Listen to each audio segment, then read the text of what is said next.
Hello and welcome to Since Attlee Churchill, the podcast about British political history since the Second World War. I'm Lee Evans, a historian of the Conservative Party. And I'm Richard Johnson, a historian of the Labour Party, and Lee's husband. In each midweek episode, we will be marvelling at shiny pearls of contemporary British political interest. This week we're going to get straight to it, so Richard, why don't you kick us off?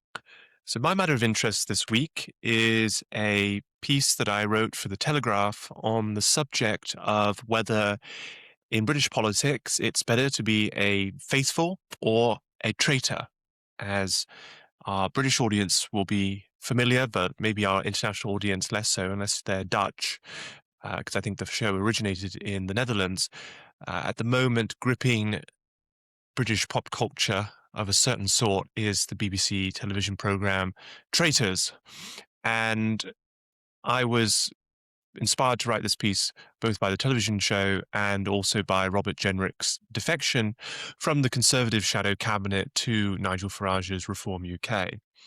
And what I wanted to do in the piece was to reflect on, looking back at British history, what has happened to the political careers of those who have defected from their parties to another party.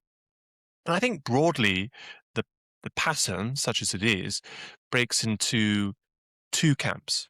The first are politicians who jump between one party, a major party, and a third party, a minor party, or an insurgent party. Okay, so some kind of either new party or a party that looks like it's on the make, but isn't one of the established parties.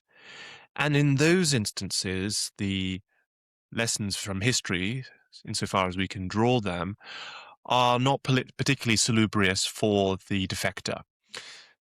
One example, if you look at the Social Democratic Party, the SDP, which was formed as a breakaway party from the Labour Party in the early 1980s, in that period from 1981 to 1983, there were 26 incumbent MPs who defected from, in all but one of the cases, the Labour Party to the SDP.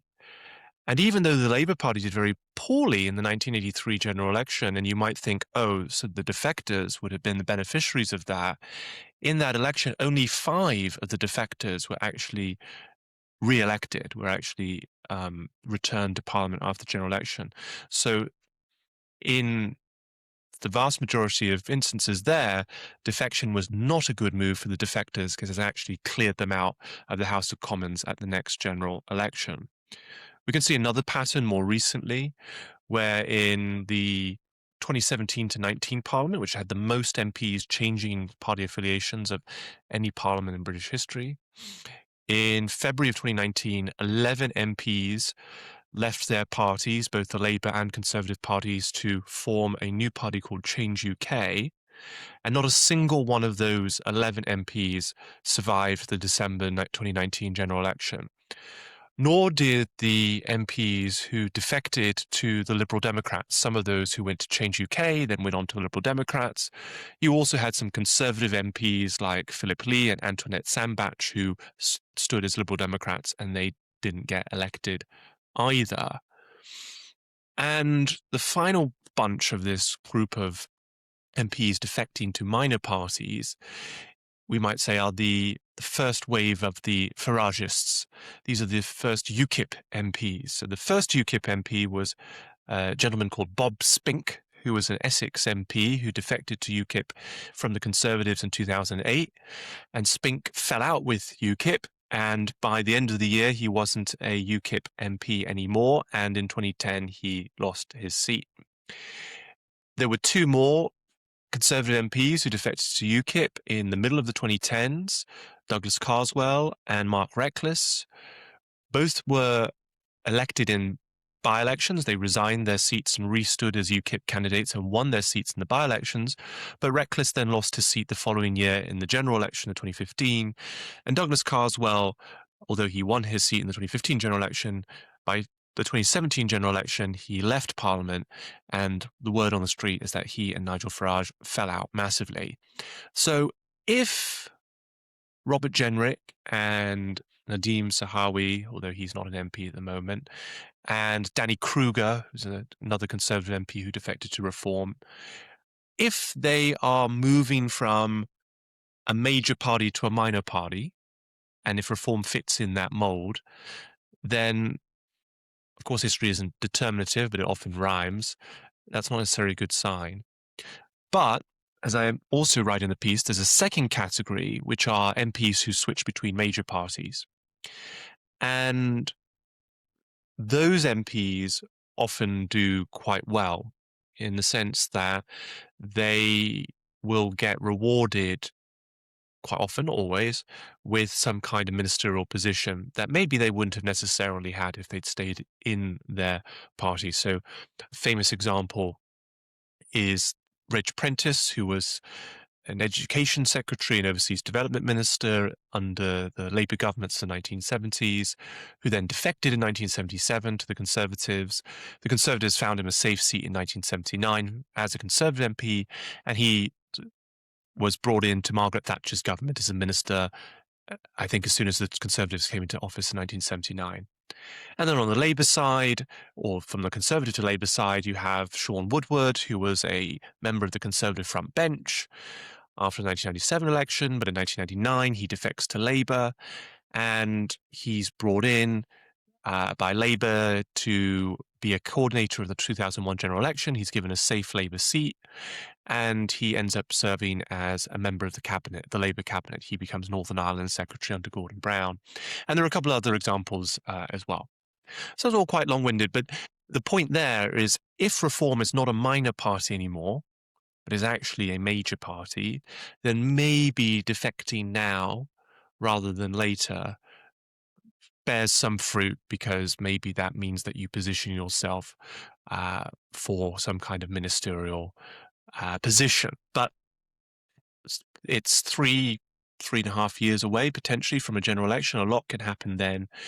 And to be honest, I am not entirely convinced of the wisdom from Robert Jenrick's perspective or Danny Kruger's perspective of their defection at this point, because so much can happen before a general election. And it may look like a good idea now, but so did joining the SDP in 1981 and 1982. But by 1983, it didn't look like such a great idea for most of those defectors. It's very interesting looking back on the history of defections. Fundamentally, I agree with your point that whether or not defecting to Reform UK as a Conservative at the moment is the rational thing to do, let alone whether it's the decent or principled thing to do, but whether it's the rational thing to do, depends upon quite a fundamental judgment. And that's whether or not we're living through the 1920s or the 1980s. If this is like the 1920s, the decline of the Liberal Party to being a minor force in British politics, and the emergence of Labour as an alternative party, then defecting is surely a rational thing to do. And in many ways, the earlier you defect, the better, because the higher your credibility within the new party. But if this is the 1980s, if Nigel Farage is, and Roy Jenkins will be spinning in his grave at the thought of this, if Nigel Farage is today's version of Roy Jenkins, with a breakaway party that is ultimately going to struggle and flounder, and then end up either just merging with somebody else or not really being a big force in British politics, then defecting is a fundamental mistake. My view, personally, is that I think we're much closer to being in the 1980s than we are the 1920s. The other point I wanted to make is something I've been thinking about quite recently, which is that we're hearing lots in the media about whether or not the risk for reform is that they start to look like the Tories 2.0. That they look a little bit like a new version of the Conservative Party with very similar people in them. That's undoubtedly a risk, but I wonder if the risk is actually greater. I wonder if it's that they end up looking like the Conservative 0.5, as if they've got the worst bits of the old Conservative Party. Because if you think about some of the people who defect, and their defenders will accuse me here of making ad hominem attacks, but indulge me for a moment. Andrea Jenkins was not, by any accounts, a particularly esteemed Conservative MP. When she became Education Minister, she stuck a middle finger up to the public as she walked into 10 Downing Street. Nadine Dorries, who defected quite early, now churns out these sorts of conspiracy theory books that would make the average tin hatter really blush at how extraordinary their content is. And then even the most recent defectors, in the case of Nadeem Zahawi, a former chancellor who was sacked as Conservative Party chairman over his tax affairs. And now Robert Jenrick, we know, had spent about 4 months having private conversations about defecting, all while sitting around a shadow cabinet table, smiling at the people there and telling everybody he was never going to defect. Now, there's an argument to say that if the public loathe politicians, then the sorts of people who've defected to reform are actually the people who demonstrate some of the things that are most loathsome about politicians. And therefore, that actually there's some credibility to the line being used by Kemi Badenoch, which is that Nigel Farage is helping her with her spring cleaning. Because you could frame the people who are defecting as being like barnacles on the Tory boat, and that these are people whose reputation would drag the Conservative Party down as it tries to go through a process of renewal and regeneration. And now they are in Reform UK. The counter I will offer to that is that fundamentally, of course, any MP, particularly a sitting MP, I think it matters much, much less with former MPs. Any sitting MP leaving one party to join another necessarily weakens the party they've left and strengthens the party they're joining. So I don't want it to seem like this is all a sunshine and light moment for the Conservative Party, because it very clearly isn't. But what I am saying is that if you were to present to Kemi Badenoch and her team a list of Conservatives, and you were to tell them, you're going to lose a bunch of these people, pick the ones that you would like to see the back of, I think it's quite possible that she would pick the ones who have left and gone to Reform. Yeah, a couple of interesting points there, Lee. So I think you're right. Is this the 1920s or is this the 1980s? Is this the emergence of the Labour Party? Is this the SDP? And again, I don't want people to listen to this and think we can go back in time and say, oh, it is this and it's going to repeat itself in exactly the same way. Of course, it doesn't. But broadly speaking, are we talking about the replacement of a main party with a new party that makes the main party go from one of the top two parties to a third party, as was the case with the Liberals in the 1920s being supplanted by Labour? Or is this a breakaway party that's a bit of a flash in the pan and it doesn't actually supplant the party that they're trying to take over? I think you're right that it's more likely to be SDP than it is Labour Party, for a couple of reasons. The first is that the emergence of the Labour Party is timed with actually a fundamental change in the British electorate, where after 1918, working class men are given the full franchise, and by the end of the 1920s, women are also given equal suffrage. And the Labour Party is the primary beneficiary of that expansion of the franchise. And actually also the Conservatives do quite well out of that as well, particularly the enfranchisement of women, and the Liberals get kind of squeezed out from that. The second is that Labour's rise was not tied to one individual. When Labour first became the official opposition in 1922, the person who led the Labour Party in that election, John Robert Clines, by the end of the month had been replaced as Labour leader by Ramsay MacDonald. Right? It wasn't seen that Clinesism had brought Labour into that official opposition space, that top two space. It was about these wider factors. Whereas with Reform, it is so clearly tied to Nigel Farage. And if Nigel Farage walked off the pitch or was pushed off the pitch for some external reasons, then I think the survival of Reform UK, certainly in its position as it is as the top polling party in British politics at the moment, would be very much destabilised. And the second thing I would say is that actually I think the rise of Reform is possibly even weaker case than the Social Democratic Party of the early 1980s, because I don't really see what the policy divide is between Reform and the Conservatives. When the SDP broke away from the Labour Party, part of it was about personalities, and you had ambitious people like Roy Jenkins and Shirley Williams and certainly David Owen. But they were also being driven by a sense that the policy positions of the Labour Party were fundamentally in the wrong place, and they had disagreements with Labour over Europe, where the Labour Party was overwhelmingly Eurosceptic and they were pro-Europe, over nuclear disarmament, where the Labour Party was overwhelmingly sceptical of nuclear weapons and they were supportive of the independent nuclear deterrent, over public ownership, where the Labour Party was pro-public ownership and they were much more interested in private sector ownership over the power of the trade unions, where the Labour Party was institutionally attached to the unions, and the unions had the majority stake in policy making in the Labour Party, and they wanted a party that was separated formally from the unions. These are huge divides between the SDP and Labour. I would struggle actually to name any policies that today's Conservative Party and the Reform UK Party disagree on. Maybe a couple of issues like public ownership of steel and the two-child benefit cap, but these are not centre stage issues for reform.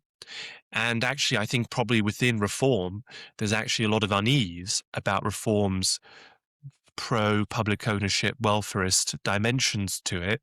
So I'm not even sure that's kind of like an article of faith for these MPs joining reform. So what are the issues that you would see as dividing these two parties? Well, I think the divides are overwhelmingly personal. And part of the reason why we know that is Reform doesn't actually really have much of a policy agenda. For example, everything they said in their last manifesto on the economy, Nigel Farage recently stood up and basically disavowed and said we're starting from scratch on the agenda.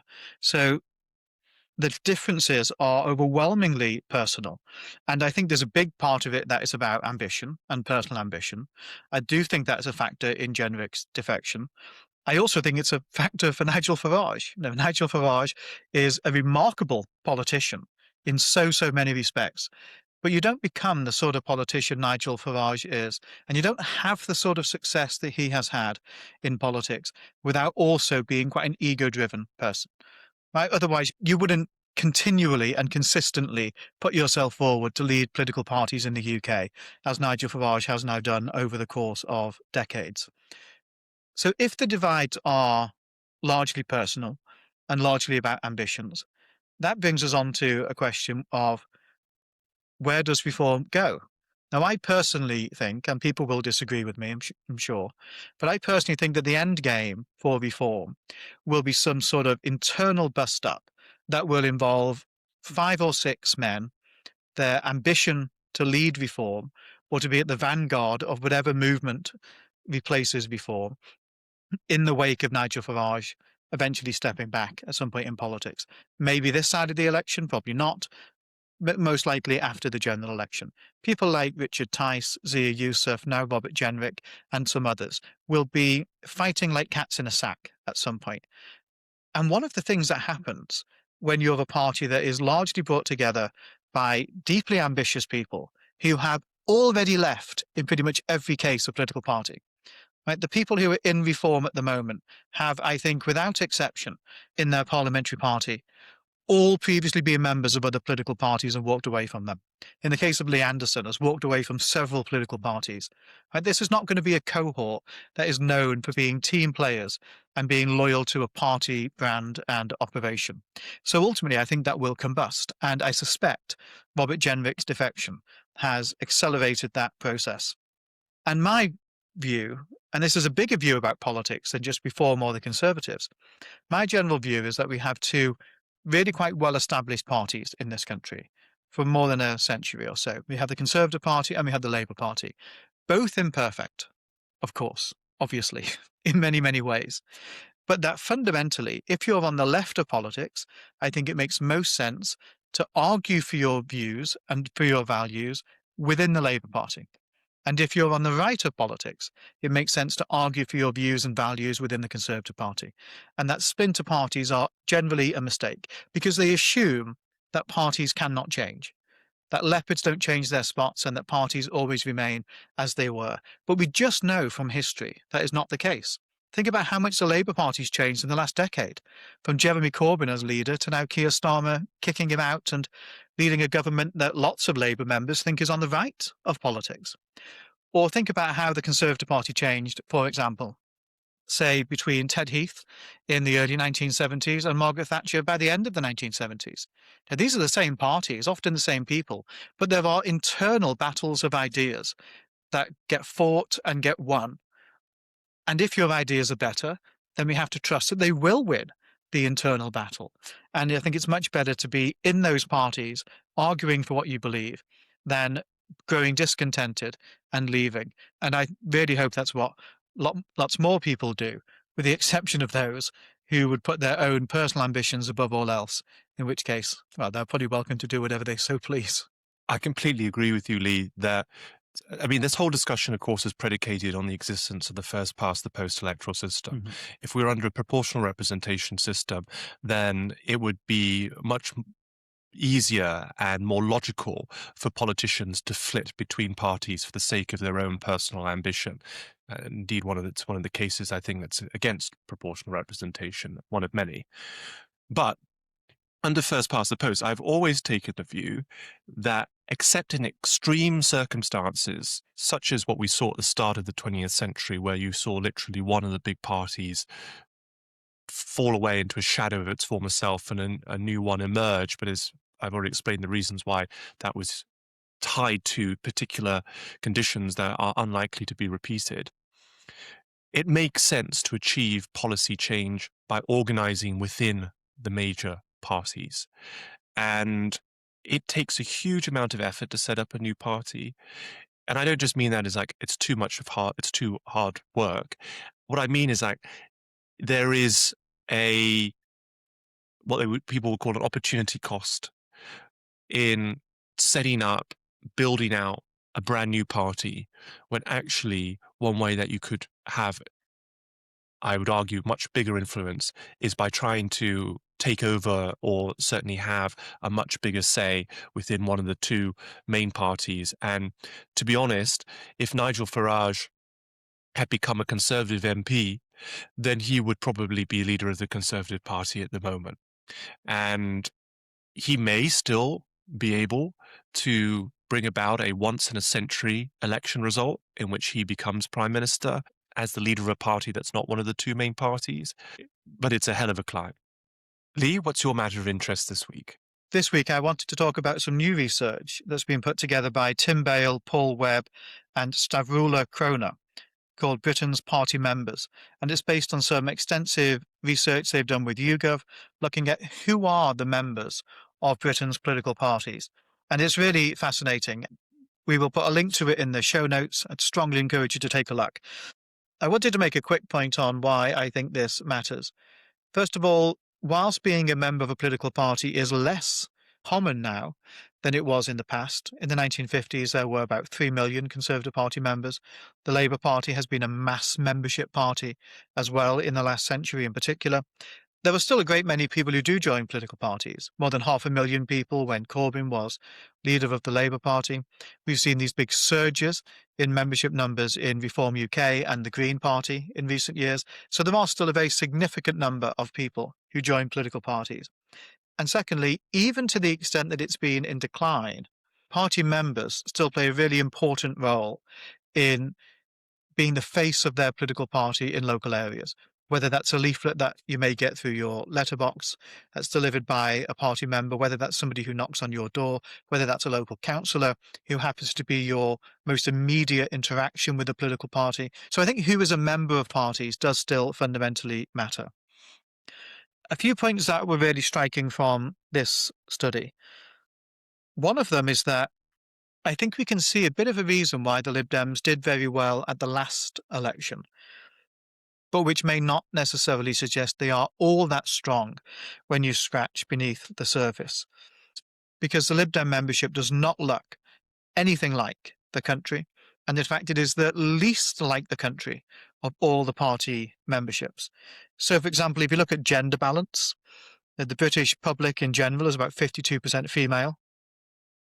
You can figure out that it's about 48% male.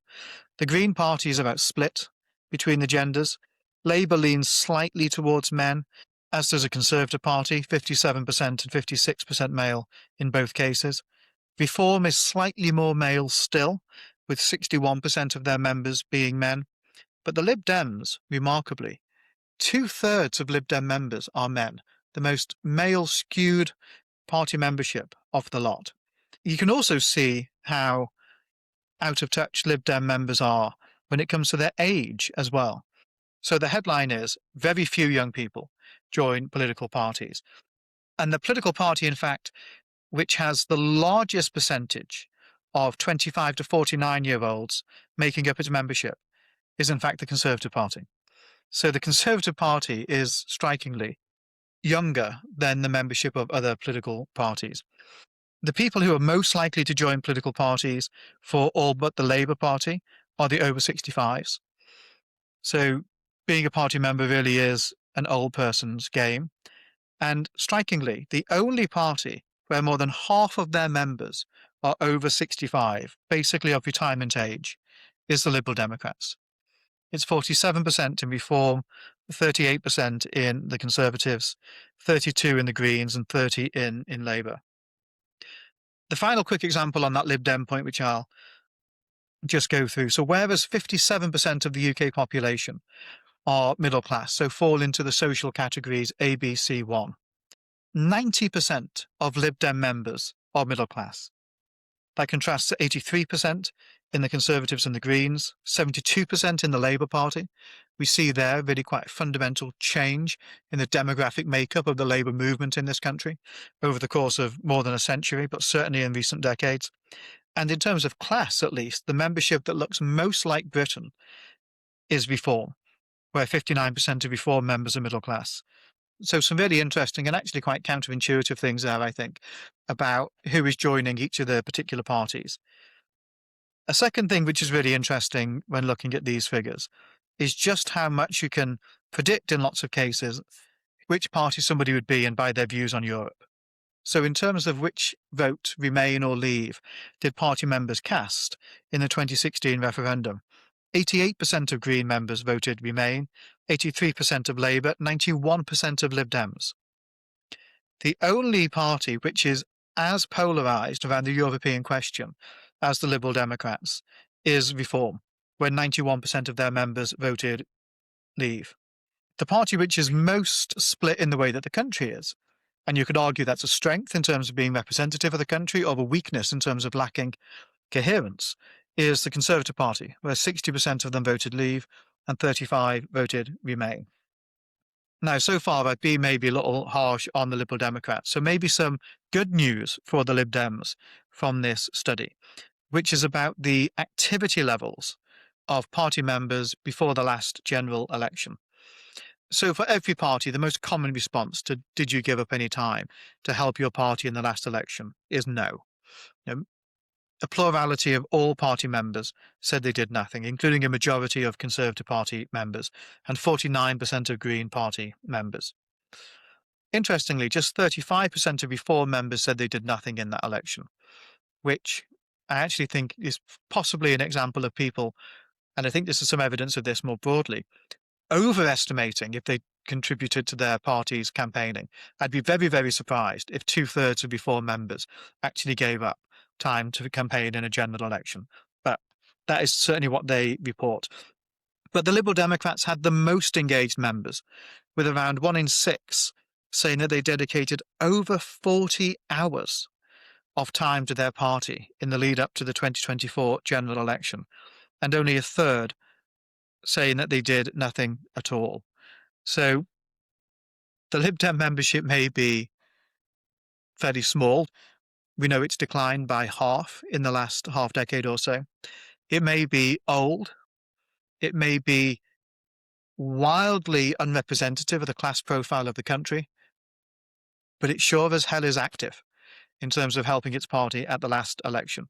And these are the sorts of remarkable insights about who joins our political parties, how much money they give, how much time they put in, what they think about matters and questions of leadership that are in this new study that's been pulled together. And I very strongly recommend looking at it. It makes fascinating reading. A couple of thoughts on that. So the first is, as you've set out, Lee, this report shows that party membership is not just in decline relative to historic highs, but also is unrepresentative of the country at large. And as you've pointed out, it skews particularly older and more affluent. And the response to that might be, so what? Why does it matter? And I guess there are a couple of reasons. One is from a party standpoint that it might have electoral implications because you rely on activists to help you spread the party's message and get out the vote. And if you have fewer members and if you have less able members, physically able members because of age, for example, then it may be more difficult to actually do the labor-intensive work that's required to get out the vote and therefore might harm your party's chances. However, as you've said, this study quite helpfully shows that age is but a number and that the Lib Dem membership, although it might skew older than the other memberships, also skews more active. So you have quite a lot of active pensioners in the Lib Dem membership. But I think elections are possibly becoming less labor intensive in some respects than they used to, because there are easier or more direct means for people to communicate through digital platforms now than they once were. I don't think that that rules out the importance of good printed literature that you pop through doors or those face-to-face conversations at the doorstep. I think those are very important. They may be in some cases maybe even more meaningful now when we live in this otherwise quite digital age. But it is now, I think, possible to get your message out without needing as many people helping you as perhaps was once the case. The second thing, though, and I think this is perhaps the more consequential and problematic implication of this research, is that as the party's memberships have shrunk and become less representative of the wider public, the membership in turn has been given greater power, particularly over the selection of leaders. This, of course, is one of our bugbears that we've come to discuss on this podcast from time to time. I do think there's a problem that the parties have handed to their members the direct choice of their leadership, even though the membership is in many cases becoming less and less reflective of the electorates that the party is meant to represent or seek to represent. I thought the class data was particularly fascinating. It doesn't surprise me that the Lib Dems are 90% middle class. But I think what's more telling is how middle class, particularly the Labour Party's membership is.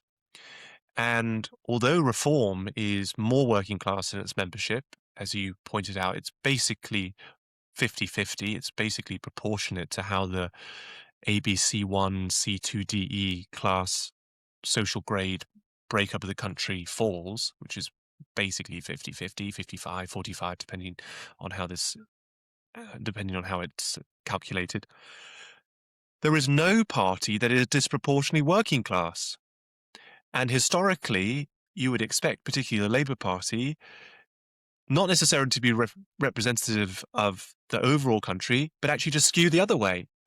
And so what this tells me is that although we have in the Conservatives, Labour, Greens, and Liberal Democrats, parties whose membership are skewed middle class, even in Reform, we don't have a party that actually skews the other way. And this just speaks, again, to the relative voicelessness of working class people in British politics, which I think is a big malaise of our present situation. It undoubtedly is. And one of the consequences of that, of course, is it feeds through to our members of parliament. One of the reasons why we want party members, or I certainly want party members, to look like the country, is that party members are inevitably the people who end up becoming candidates for the parties at local government, but also at the parliamentary level as well.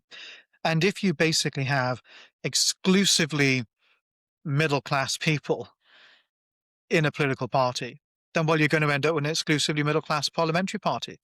And that's not to make personal criticisms of any of the people in there. I don't want people to be judged or damned by the class that they happen to be in. And you can look at lots of the Liberal Democrat parliamentary party, and they're perfectly articulate, very well spoken. They've got good degrees in lots of cases. They've had good careers and great professional backgrounds behind them, but they look nothing like the country. And it's not just them. You look at the new intake of the Labour Party from the 2024 general election. We end up having a parliament that speaks with a rather similar voice, even when it divides over fundamental questions. And I think that weakens us as a representative democracy. It skews the culture of the parties internally. It changes the priorities of the policies that the party spends its time concerned about. It changes the positions potentially that the party is concerned about. For example, if there's a Labour leadership contest, then I guarantee you that the candidates for Labour leadership contest are going to spend their time outbidding each other on who can be most pro EU. Now, that is not really reflective of where the country at large is, or indeed reflective of the working class electorate that was a historically Labour electorate, but is now going to reform. But it is where the Labour membership is. And so that is why the logic of an internal party leadership election would go in that direction. And yes, just on the kind of more descriptive representational point you made about the makeup of the parliamentary parties, I was struck in some reporting, I think it was in the Times last week, about discussions that Keir Starmer had with his cabinet at his sort of New Year's first cabinet reset pitch. And he talked about how he was proud to lead the most working class cabinet in British history. I mean, just as a factual point, I think that's completely wrong. Uh, if you define a working class MP as someone who did what we might see as a working class job, this is one of the least working class cabinets, certainly the least working class Labour cabinet, I would venture, ever. Because I don't think there's a single member of the current cabinet who, before they became an MP, worked in a working class profession. Right? These are people who worked as lawyers, who worked in politics, who worked in the charity sector as charity managers, and so on. Even you go back to the Blair Brown cabinets, you had people who were ship's crew, postal carriers, secretaries, clerks. And going back before that, you had people who were lorry drivers and miners, and people who worked at John Lewis, people who worked as electricians, people who worked in various skilled working class trades. There is no one like that in the Labour cabinet at the moment. And all Keir Starmer, I think, means is that he has a cabinet where no one went to private school. Well, I'm sorry, but middle class people go to state school as well. And I think all of the members of the cabinet went to university.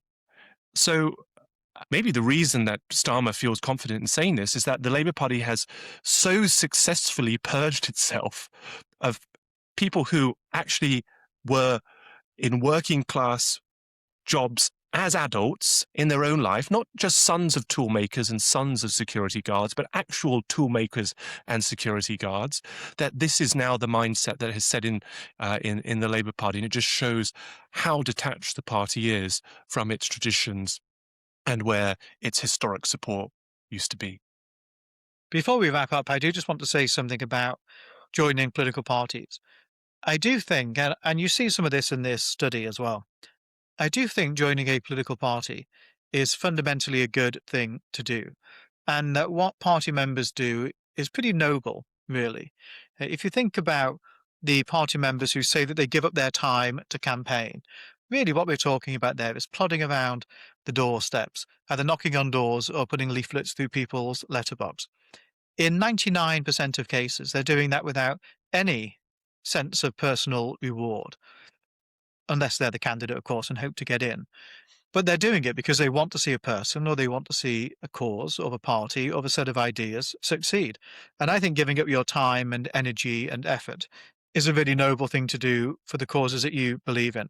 Another thing which happens, and Wes Streeting made a point about this in one of the early scandals of this Labour government.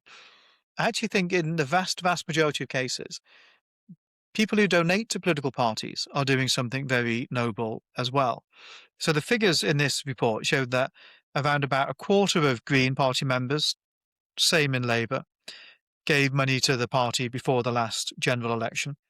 It was only 15% among Conservative members, 34% among Reform members, and the highest was 38% among Lib Dem members who put their hand in their pocket to contribute to the campaign. Now, it's quite easy to be cynical about political donations, and at the very top level, that cynicism may well be justified. People who give £500,000, £1 million plus to political parties, people are right to ask, what do they expect in exchange for it?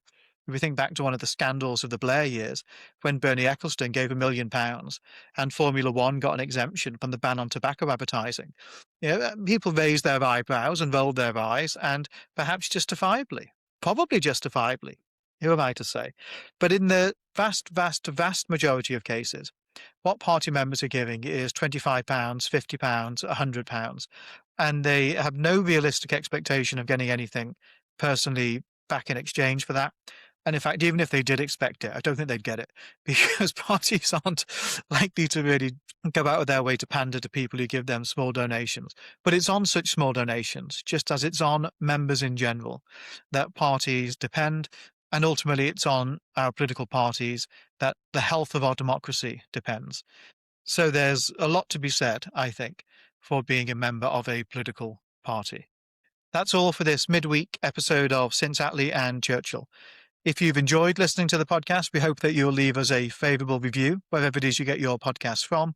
And just a reminder that you can now join our new for 2026 Patreon, which includes ad-free listening as well as bonus episodes. We recently put one up about the second round of the Conservative leadership election in 1990, when Margaret Thatcher departed the contest and John Major raced forward to number 10 Downing Street, where he then spent the next 7 years. Otherwise, we'll be back with our next substantive episode on Sunday, when we'll be looking at the history and some of the highs and the lows of Prime Minister's questions. We'll see you then. Thanks very much.